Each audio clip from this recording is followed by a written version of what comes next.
বন্ধুগণ নমস্কার। প্রথমে আপনাদের অনুরোধ করব আপনারা আমার চ্যানেলটি সাবস্ক্রাইব করবেন, ভিডিওটি লাইক করবেন।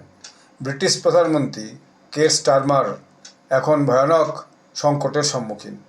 এই জন্য সংকটের সম্মুখীন যে তিনি যাকে ইউএস অ্যাম্বাসেডর হিসেবে নিযুক্ত করেছিলেন তার বিরুদ্ধে একটা খুব গুরুতর অভিযোগ আছে।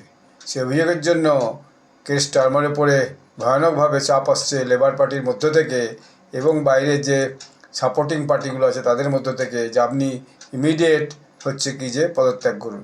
এবং মনে হচ্ছে সম্ভবত সেই জায়গায় আগামী দিনে যিনি এখন ডেপুটি প্রাইম মিনিস্টার আছেন ডেভিড ল্যামি হচ্ছে সেই জায়গাতে তিনি হচ্ছে যে প্রাইম মিনিস্টারের দায়িত্ব নিতে পারেন, ইন্টারিম প্রাইম মিনিস্টার।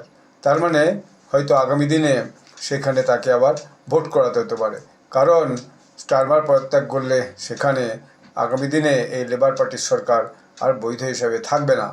অতএব সঙ্গে সঙ্গে হয়তো দেখা গেল যে ডেপুটি প্রাইম মিনিস্টারকে ইন্টারিম প্রাইম মিনিস্টারকে আগামী দিনে ইংল্যান্ডে একটা ভোটের সম্ভাবনা তৈরি হচ্ছে।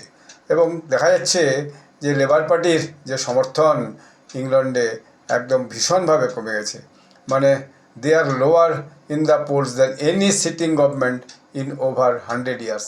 ওখানকার লোকজনের বক্তব্য হচ্ছে যে গত 100 বছরে এরকম কোনো হয়নি যেখানে লোয়ার পার্টির সমর্থন ভীষণভাবে কমে গেছে।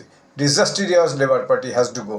অর্থাৎ এই যে লেবার পার্টি যারা ভীষণভাবে ইংল্যান্ডে ডিজাস্টার করে ফেলেছে বোঝা যায়, অর্থাৎ ইংল্যান্ডের রাজনীতি অর্থনীতিকে ধ্বংস করেছে, তাদের ইমিডিয়েট এখান থেকে চলে যাওয়া উচিত। আর দেখা গেল আগামী দিনে লেবার পার্টি থেকে সরকার চলে গেল এবং সেখানে নতুন কোনো পার্টি অর্থাৎ বিরোধী দল আবার নতুন করে ইংল্যান্ডের ক্ষমতা হলো। Let we wait and see. ধন্যবাদ।